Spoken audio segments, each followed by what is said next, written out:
me looking at some eggs before making a souffle. I'll tell you, honestly, I will love it if we beat them. Love it. My girlfriend if there's a tiny bit of mustard in a sandwich. And this was me when I got home from work to see my mother-in-law's car outside the house.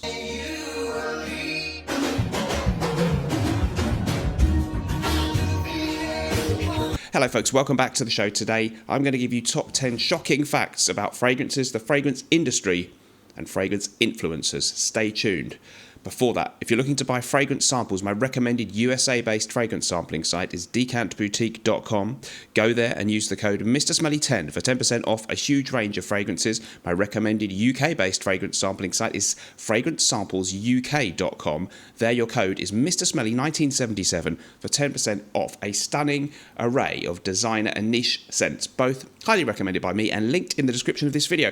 Okay, so let's do it, guys. I've done a couple of okay fragrance videos recently now. So I thought I'd talk about sort of the fragrance community or the world of fragrances rather than specific recommendations today. Hope that's okay with you guys. And we've got 10 curious and interesting facts for you. So let's go for it. No particular order. Okay.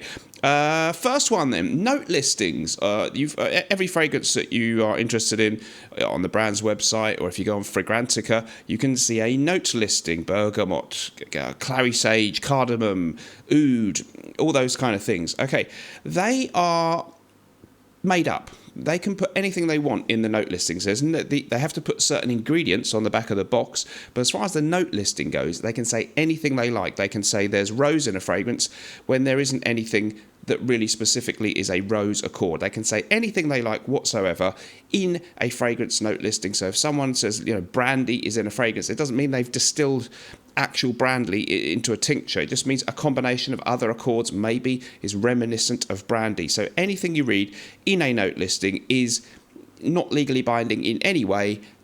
Just bear that in mind. If it says tobacco, it doesn't really mean there is actually a tobacco essence in that fragrance, although I think such a thing can exist, but it maybe means a combination of the other accords may remind some people of tobacco. It's all marketing though. They can leave out notes that they had to use to make it smell how they want, but it didn't fit the vibe of what they wanted to put out there in their marketing. So watch out. Note listings completely, they can tell you there's black gold accord in a fragrance. Doesn't mean there's black gold in the fragrance. What's black gold? Anyway, second one, 50ml bottle con. I thank you to the guy on YouTube, Instagram, Teddy Hagen, I think is his name, perfumer Teddy Hagen. Check him out. And the 50ml bottle thing and the 100ml bottle thing. So you'll often see that brands have a 50ml bottle available and a 100ml bottle, and the 100ml bottle is a much better value per mil price. So it could be $145, say, for a 50ml bottle, and then only $175 or $185 for the 100ml. So it seems like the bigger bottle is much better value, and indeed it is per milliliter. This is what's called decoy pricing. That brand wants you to buy the bigger one at the higher price. That you might think, well, no, they probably just want me to buy the smaller one because it's better bang for buck. Like, they don't have to give me that many mils, but I pay proportionally more money. But in fact, they just want the money off you, and there's such a good margin for all these fragrances in terms of the profit, especially if you literally just compare it to the price of making the juice which goes into the bottle. And a 100ml bottle for them, the actual glass probably costs exactly the same thing, more or less, as a 50ml bottle to make. So basically, they are trying to get everybody to spend more, pay more. You might be perfectly happy if you got the 50ml bottle for $145 if you're a collector, and it might last you 2 years anyway. You don't necessarily need the 100ml. I'm not saying you shouldn't get it, but that is what's called decoy pricing. It goes on in all kinds of other industries too. Same thing when you go to McDonald's and you've got small, medium and large Sprite or whatever, and the large Sprite is only marginally more money than the medium one. It pushes you to go on, yeah, what's the difference? Have the large one, right? It just gets them more money in. That's what's going on there. Okay, they're not doing you a favour with a special value price if you buy more. That's why Norton & Wilson fragrances only do 100ml bottles. Then it's perfectly clear. At nortonandwilson.com, you can now get 20% off when you order any 2 or more individual 100ml bottles. Just add your items to the cart and the discount will be applied automatically. Okay, there's no third thing. No copyright exists for a smell. You may know this. So forgive me if you've seen my channel many times. You may know all this, okay? So if you clone another brand's fragrance, you clone Creed Aventus or whatever, as long as you don't call it Aventus or Creed or something that's so close that they could do you legally for the name or the packaging or that kind of thing. The actual smell, even if you had exactly chemically the exact same formula as the original fragrance, no one could do anything to you. Same way that in a shop, you can see Kellogg's cornflakes and the supermarket's own brand and maybe other brands too doing their own thing that's almost exactly the same. There's no legal thing where you can't use a formula of a fragrance or copy it almost exactly in the way that if you rip off the lyrics from a song or the melody, you can really get done for that, right? Doesn't exist in the fragrance industry. Not sure entirely why, maybe just because it's too hard to actually police or prove. I think that could be it. Anyway, so fragrances, to copy a fragrance in terms of the smell, completely fine, and we all know many brands do it. You've got actual outright obvious clone brands that are affordable. They're more expensive clone brands that are still sort of opening than what they're doing. And of course we know niche brands are, Parfums de Marly's Percival. This is Teddy Hagen again, so that's basically, allegedly, according to him, let's say it smells very similar to Fierce from Abercrombie & Fitch. Roger Parfum's Danger is, many people say, very much similar to Heritage from Guerlain. And they're not exactly the same, but it's hard to imagine that they weren't heavily influenced by those previous successes. Makes life easier for them, doesn't it? Okay, next one. 4, fixatives. You get these things like amber, what's it called? You got ISO Super. You've got PHT phthalates or something, pH phthalates, and synthetic musks, all these kind of things. These are used as fixatives in fragrance to make them last longer. And that's not necessarily a terrible thing, but it's sort of a bit of a con, because maybe you get a fragrance that's got, you really like the opening of the fragrance, and after a few minutes it still smells great, and then you're really pleased you can still smell something the next day on your skin, or for hours afterwards. But really, by the time it goes through the next stage, you're just really smelling the fixative thing, the chemical that is sort of a bit synthetic smelling, but it gives you the idea, it lasts really long, it's beast mode. But I love exquisite citrus openings on fragrances, or the herbal accords within a fougere or a chypre fragrance. I don't.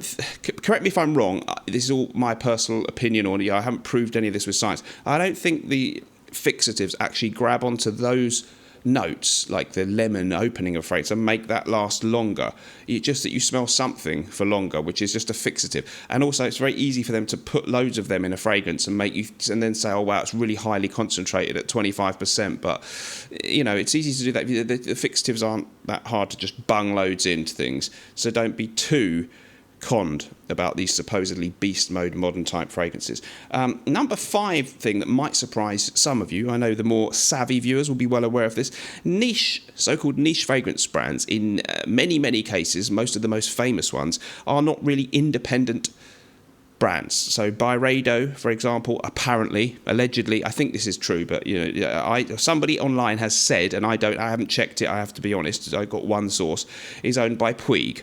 MFK, Maison Francis Jean, is owned by LVMH, and Creed, we all know, well, many people know, was owned by the family, but ages ago they sold it to BlackRock, and it's now owned by a French company called Kering. So the idea that it's a niche brand, you might like that idea. Family owned since 1833 or whatever, or was made in a small boutique somewhere, and it's passed down from father to son. There are brands that still exist where it is owned by only 1 or 2 people, such as Norton & Wilson, by the way.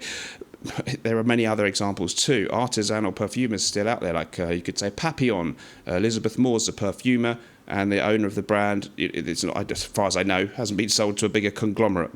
Maybe it has. I missed something, but I really don't think that it has. But what is niche really? The whole idea used to be that it's this magical thing that's made in small quantities, but in many cases they're just like a designer brand, except they charge you more money. Maybe they specialise in perfume rather than they don't make handbags or have catwalk shows. So that's why they sort of call themselves a niche fragrance brand, but it doesn't mean perhaps what you hope it means, okay? 6, overconsumption is a real big, shocking problem in the world, in the Western world, and kind of shopping disorders and that kind of thing. And online influencers, I have to say, are guilty, even me perhaps sometimes, of really encouraging people to buy things that they do not need. That's how these people make their living, making obsessed people. the kind of people who watch lots of fragrance videos and must have the latest thing, buy stuff that they really don't need. And that's why, unfortunately, you have these ridiculous video titles. And I'm not saying I've never done it. Please take it with a pinch of salt if I say top 10 must-own fougères. You don't need to own 10 fougères. Top 10 vetiver fragrances every man needs is one, the kind of thing I've seen. I think these are specific examples I've seen, mentioning no names. 25 must-own fall fragrances for beginners in 90 seconds. I mean, how many days even are there in fall? But nobody needs 25 fall or autumn fragrances. Great if you can afford it and you collect. I'm not saying it's totally wrong, but please take these things with a pinch of salt. 25 must-own niche fragrances for an awesome collection. Rate my collection, this reviewer said. So that is something you need to watch out for, because that can make you feel, oh, I must be inadequate if I've only got 7 fragrances altogether. I better get at least 2 of these. I feel pathetic. Must own, and I don't even have Terre d'Hermès or whatever. Well, don't buy into that. So watch out. It's a shocking, not so shocking, but it's a truth you need to be aware of, that influencers are, by the nature of what they do, kind of forced to send you down this route of having to own loads of things, and you don't. And that's not knocking any of the influencers. They've got to get the views, they have to do it. And I think we hope that most of you have enough common sense to know must own this or that. Take it with a pinch of salt. Okay, next up, the new trend you may have noticed, or you may not if you're of our generation, us older people. We are now being flooded by Middle Eastern clone brands, and they are really, really into the idea of influencers, especially maybe some of the younger ones on TikTok and things.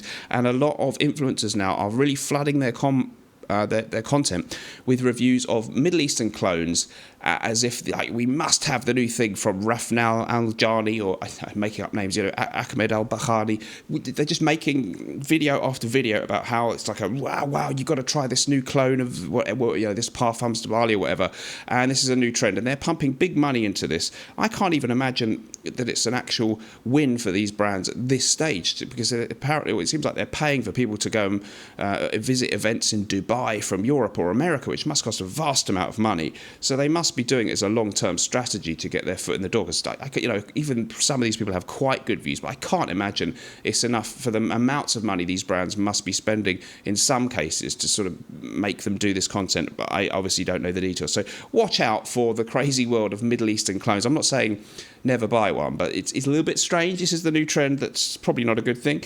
Number 8. Gender in fragrances is actually invented. Now, I just did a video about fragrances for men, when men were men, right? And I think that's fine. And I like the idea of a masculine fragrance as we tend to understand it, something green, mossy, fougere-like, barbershop type fragrance. But this has been made up. It was made up really in the 20th century. Before that, if you go back to the 19th century or whatever, well, many people couldn't even wash, let alone wear nice fragrances. But those middle-class or upper-class people who did have fragrances, these kind of neroli colognes or things that smelled of rose and that kind of thing, there was no real concept back then of one thing being for a boy or a man and one thing for being for a girl. Just as apparently, I think, if you go back slightly over 100 years, blue was a girl's colour and pink was for boys, I think, with the little kids. I think, is that right? So even in a time, maybe back in the 19th century, when I would have to think that gender roles in society were much more clearly defined, the thing about fragrances being one for one gender, that only came along with the world of designer fragrances, marketing and stuff. So don't worry if you smell something, and whether it's, especially unisex fragrances, there's a lot of those niche ones now, and you think, it's a bit too feminine for me. Nonsense. Wear what you like. It doesn't matter what kind of bits and pieces you have on your body. You can smell how you want, right? Okay. Number 9, eau de toilette is not necessarily better or stronger than eau de parfum. Okay. So there are many eau de toilette. If you think of a vintage Koros, it would be an obvious example of a very strong smelling fragrance.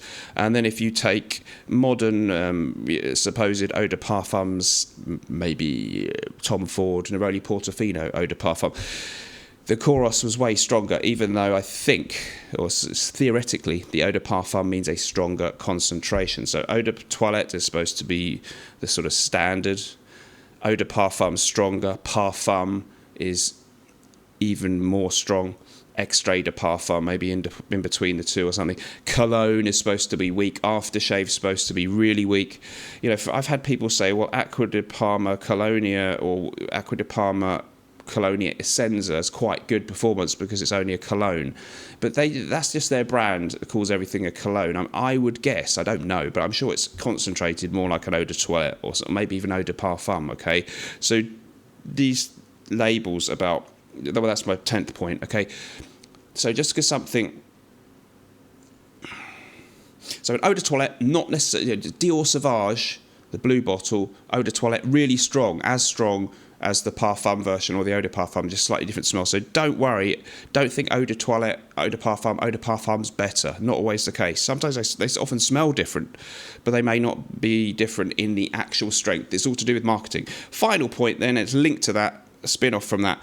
The names, eau de parfum, eau de toilette, parfum, cologne, they're not legally binding. As far as I know, I could be wrong, but I don't think there's any law, okay? So you could have something, eau de toilette probably typically between 10 and 15% actual perfume oil, between 15 to 20 eau de parfum. Above that, you might call it an extrait or even a parfum, and lower levels, you've got the cologne, or even lower is aftershave. So people say to me, oh, Acqua di Parma, that Acqua di Parma performs well for a cologne. Acqua di Parma Colonia Essenza. I'm guessing that's probably more in the eau de toilette actual range. These names don't mean anything. It's the same as now they call things elixir. It's just marketing. You're actually allowed to call anything. I think, I could be wrong, I think you can call anything if you want. Eau de parfum, eau de toilette, extrait, aftershave. Correct me if I'm wrong, but there's blurred. We don't have an exact percentage for what's what. So don't stress too much about those definitions. Think for yourself. Okay, guys, let me know if you've enjoyed the video. Subscribe if you like my channel and think I offer something authentic and a little bit different to the other guys out there. Remember, whatever we're doing in life, let's project. And although sometimes life may stink, at least we can always smell good, right? Bye-bye.